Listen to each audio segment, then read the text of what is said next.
The steppe does not announce its dangers. It reveals them slowly, often too late to matter. Across the vast grasslands stretching east of the Dnieper, there were no walls, no fixed borders, no cities to signal the approach of war. Distance itself became a weapon, measured not in miles but in uncertainty. In the early 13th century, this uncertainty began to move, quietly at first, then with precision. By 1223, the Mongol Empire had already redrawn the map of Central Asia. Kingdoms that had once stood as barriers, Khwarezm, Transoxana, the cities of the Silk Road, had collapsed with alarming speed. But what reached the western steppes was not a full invasion. It was something more ambiguous and more dangerous, a reconnaissance in force. Two generals, Subutai and Gebe, had been sent westward not merely to conquer, but to understand. Their mission was strategic in the deepest sense. They were mapping resistance, testing alliances, measuring how far fear could travel ahead of them. They brought with them no massive imperial host, no lumbering supply trains, just a hardened force of perhaps 20,000 cavalry, men who could move faster than news itself. And they were entering a world that did not yet understand them. To the west lay a loose network of powers, fractured, suspicious, and bound together more by necessity than unity. Among them were the Rus principalities, a collection of rival cities and princes whose authority was constantly contested. Kiev, once dominant, had begun to lose its central power. Princes ruled from their own strongholds, often competing as much with one another as with external threats. Beyond them were the Cumans, nomadic steppe tribes who had long inhabited the lands north of the Black Sea. They understood the rhythms of the steppe. They knew how to fight there. And yet, even they were unprepared for what was coming. Because what approached them was not another tribe. It was a system. When the Mongols first encountered the Cumans, the result was immediate and decisive. The Cumans were driven westward, their formations shattered, their leaders forced into retreat. This was not unusual in the steppe. Tribes had fought and displaced each other for generations, but the speed of the collapse was different. Entire groups were scattered before they could properly regroup. For the Cumans, survival depended on a decision. They turned west and sought alliance. Their leaders approached the Rus princes not as conquerors, but as refugees. They brought with them warnings, fragmented, urgent, and difficult to fully grasp.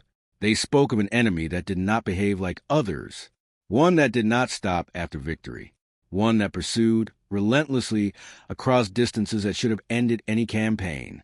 But warnings alone do not create unity. The Rus princes had their own calculations. Some saw opportunity, others saw risk. There was suspicion not only of the Mongols, but of the Cumans themselves. Steppe alliances were rarely stable. Today's ally could become tomorrow's raider. And yet, the threat could not be ignored. If the Cumans had been defeated so quickly, then something had changed on the steppe.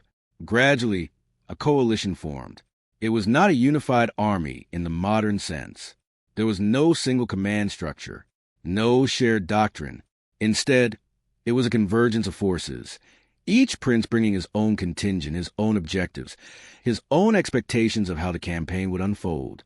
Estimates of their numbers vary, but the coalition likely reached close to 100,000 men when combined with Cuman forces. It was, by any measure, a formidable army. But size alone does not determine coherence. The Mongols understood this better than anyone.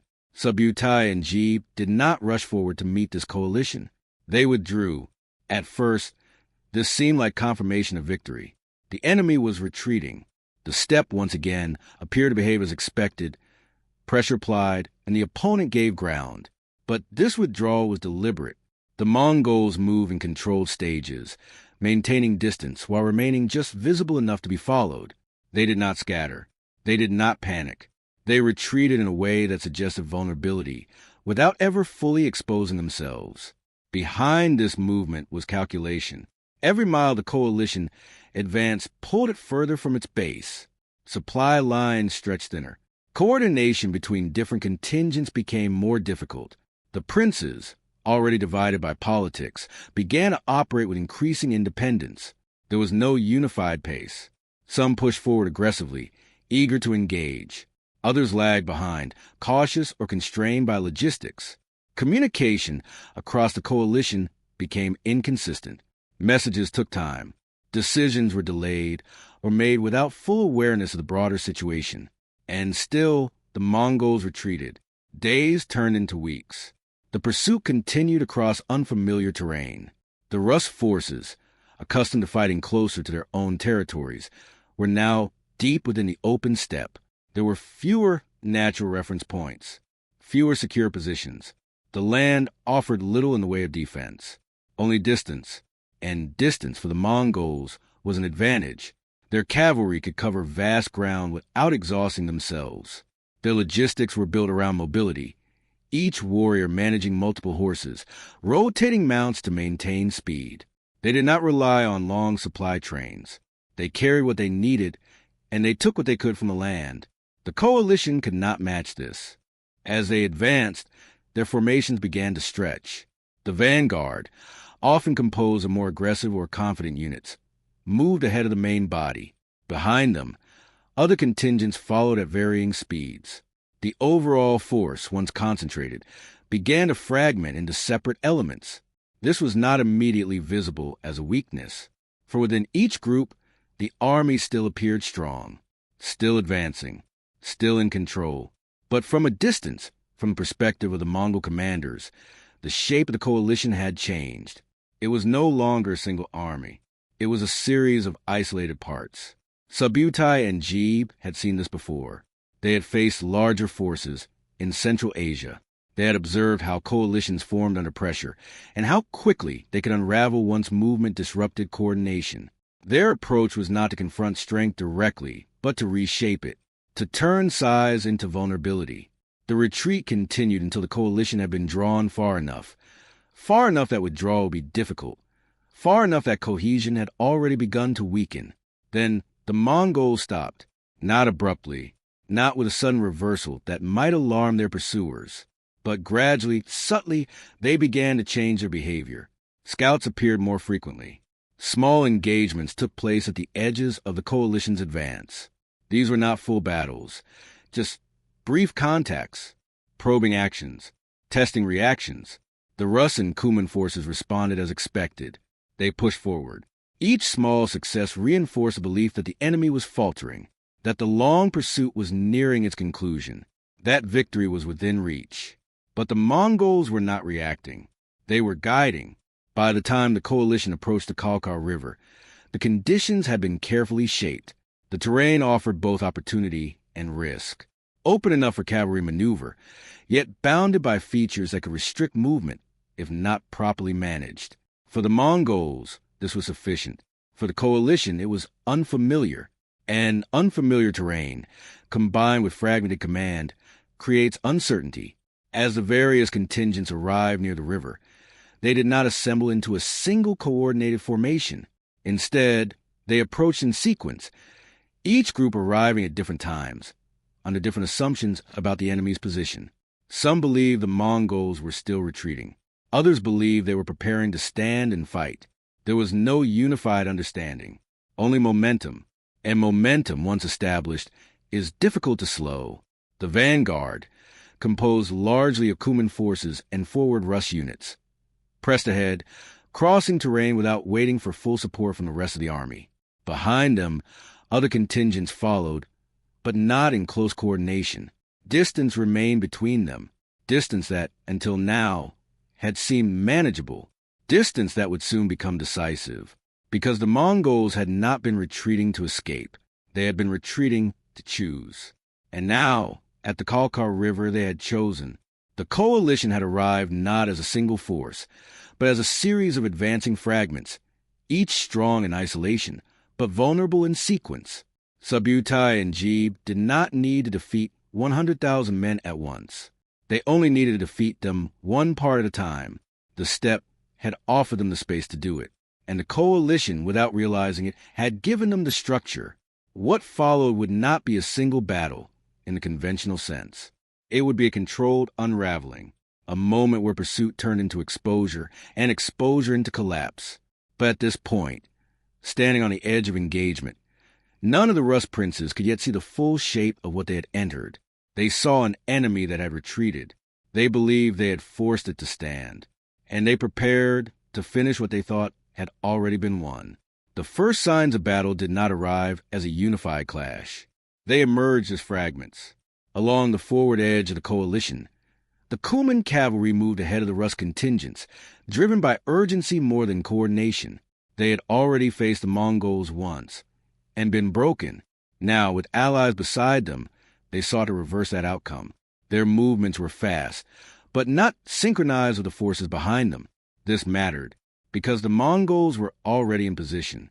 Subutai and Jeeb had not chosen the Kalka River for defense. They had chosen it for control. The ground offered enough openness of maneuver, but also enough structure, slight rises, riverbanks, shifting lines of visibility, to conceal intent. It was not a place to hold. It was a place to shape contact. The Mongol army did not present itself as a single, solid front. Instead, it appeared in dispersed formations, light cavalry units positioned at varying depths, maintaining distance while observing the coalition's approach. Their formations were fluid, constantly adjusting, never fixed long enough to become a target. To an advancing force expecting a decisive engagement, this was disorienting. There was no clear line to strike, no center to break, only movement. When the Cumans made contact, it happened quickly, almost abruptly. They encountered forward Mongol units and engaged without waiting for the Rus forces to fully arrive. The initial clash was sharp but brief. The Mongols did not absorb the impact. They withdrew. Again, to the Cumans, this looked familiar.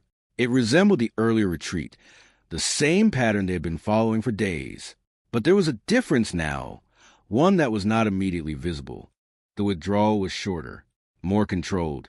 The Mongol units did not disperse widely. They pulled back just enough to draw the Cumans forward, then slowed. Behind them, additional Mongol elements began to shift into position. This was the moment the battlefield began to take shape. As the Cumans pressed forward, their formation extended. Momentum carried them beyond the supporting range of the Rus infantry and heavier cavalry behind them. The distance between the vanguard and the main body widened. Not dramatically at first, but enough to matter. Communication broke down across that gap. Orders could not move quickly enough to coordinate action. Each group acted on what it could see, and what the Cumans could see was an enemy still giving ground. They advanced further. Then the Mongols turned, not all at once, not in a dramatic reversal, but in coordinated segments. Units began to pivot, some halting their retreat, others wheeling around to engage from oblique angles. Arrows were loosed at range, not to break formations immediately, but to disrupt movement, to create hesitation. The Cumans, now deeper into the engagement zone, began to feel pressure from multiple directions. This was not a frontal confrontation. It was envelopment in motion. The Mongols used distance as a weapon, closing just enough to strike, then pulling away before a decisive counterattack could form. Their horse archers maintained constant pressure, forcing the Cumans to react rather than dictate the fight. Within moments, cohesion began to falter. The Cumans had entered the battle as a forward element, but now they were isolated, engaged without the full weight of the coalition behind them. Their attempts to regroup were complicated by the speed and flexibility of the Mongol units surrounding them. And then the collapse began. It did not happen everywhere at once. It started in sections, small groups breaking contact, turning to withdraw, pulling others with them. What began as tactical repositioning quickly became retreat, and retreat, under pressure, spreads. The Cumans began to fall back toward the approaching Rus forces, but not in order. They came back in fragments, some still fighting, others already disengaged, all carry with them the momentum of withdrawal. Behind them, the Rus vanguard was still advancing. They had not yet fully seen the shift. What they encountered was not a clear battlefield, but a collision of movement, retreating allies moving through advancing lines, conflicting directions, confusion over what was happening ahead. There was no time to reorganize. The Mongols followed, not as a single wave, but as a series of coordinated strikes. Units that had engaged the Cumans now extended their pressure into the Rus forward elements. Others moved laterally, positioning themselves to strike from angles that disrupted attempts to form stable lines. The Rus forces, arriving in sequence rather than as a unified mass, were drawn into the fight piecemeal. Some contingents engaged immediately, attempting to stabilize a collapsing front. Others were still moving into position, unaware of the full situation. Commanders acted on incomplete information, issuing orders based on what they could see directly, not on a coherent picture of the battlefield. This was exactly the condition the Mongols had engineered. Fragmentation. Each Rus contingent, strong on its own, now faced engagement without coordinated support. The Mongols did not attempt to overwhelm the entire coalition. They focused on the units that had arrived first. They isolated them. Then they applied pressure. Horse archers circled at distance, maintaining a constant flow of arrows. Heavier cavalry units moved in when formations showed weakness, striking quickly, then withdrawing before sustained counterattack could form. The battlefield became dynamic, constantly shifting, never allowing the Rus forces to establish a stable line of defense. Attempts to regroup were disrupted before they could solidify. Messages between commanders were delayed or lost entirely. And as more Rus units arrived, they did not reinforce a coherent front. They entered chaos. Some attempted to push forward, believing the enemy was still retreating. Others encountered retreating elements and tried to pull back.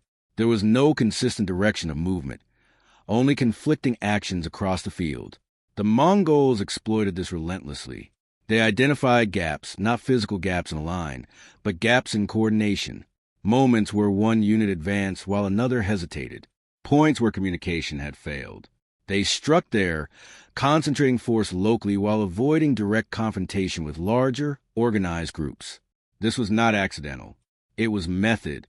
Subutai, in particular, was known for his ability to read the structure of an enemy force, not just its size, but how it moved, how it communicated, how it responded under pressure. At the Kalka River, he did not need to see every part of the battlefield. He only needed to recognize where cohesion had broken, and then apply force precisely at those points. As the engagement continued, the Rus forces attempted to form defensive positions. Some units dismounted, seeking to create stability against the constant movement of Mongol cavalry. Others tried to consolidate around their banners, regrouping under familiar leaders. But these efforts required time. And time was exactly what the Mongols denied them. Pressure was continuous. Arrows forced movement. Movement created disorder. Disorder opened opportunities for closer engagement.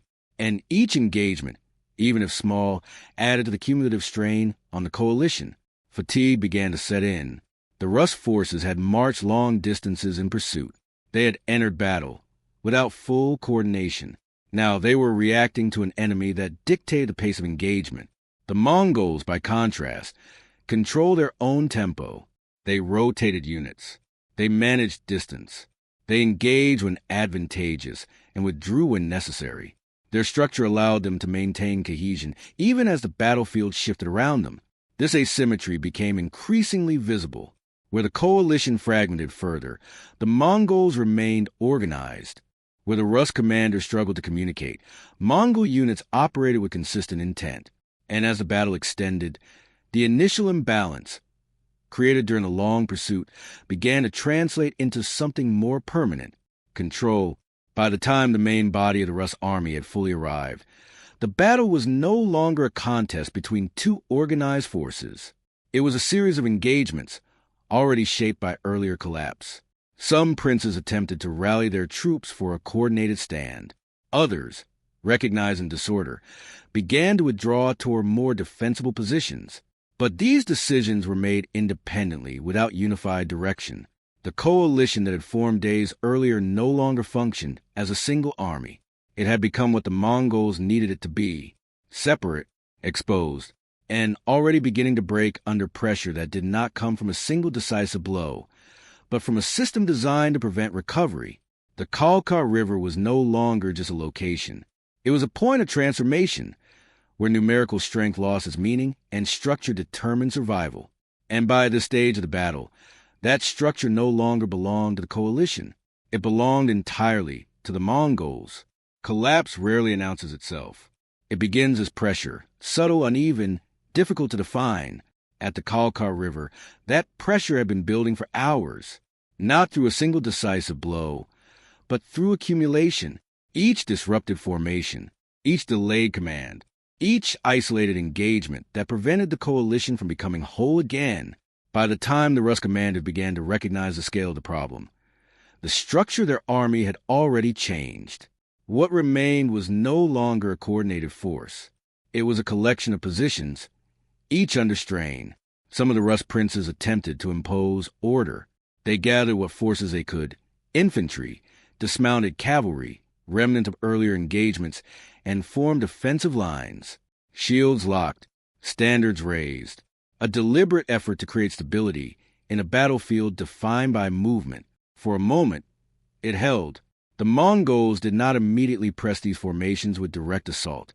They circled at distance, maintaining pressure through arrows and feigned approaches. The goal was not to break the line through force. It was to keep it from stabilizing. Because a static defense requires cohesion beyond its front. It requires communication, reinforcement, and shared intent. And those elements were already gone. Around these defensive pockets, the rest of the battlefield continued to shift. Units that had not yet fully engaged found themselves drawn into partial fights, responded to threats that appeared and disappeared with speed. Others, having been pushed back earlier, attempted to regroup but found no clear point to anchor to.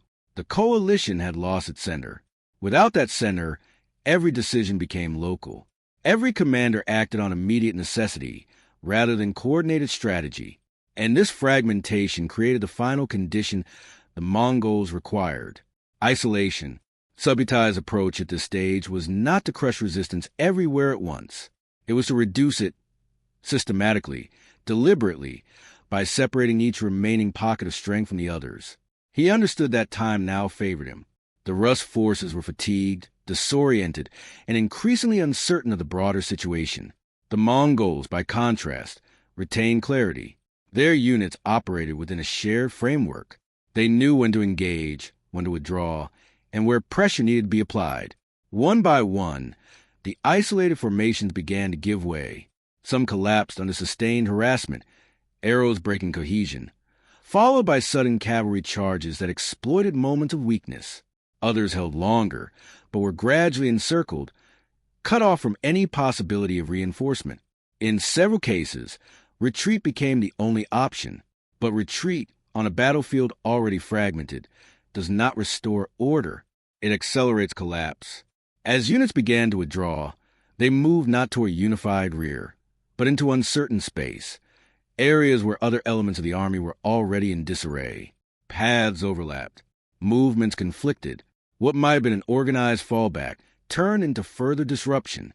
The Mongols followed these movements closely, not as a pursuing mass, but as a coordinated system, applying pressure at critical points, preventing regrouping, turning withdrawal into vulnerability.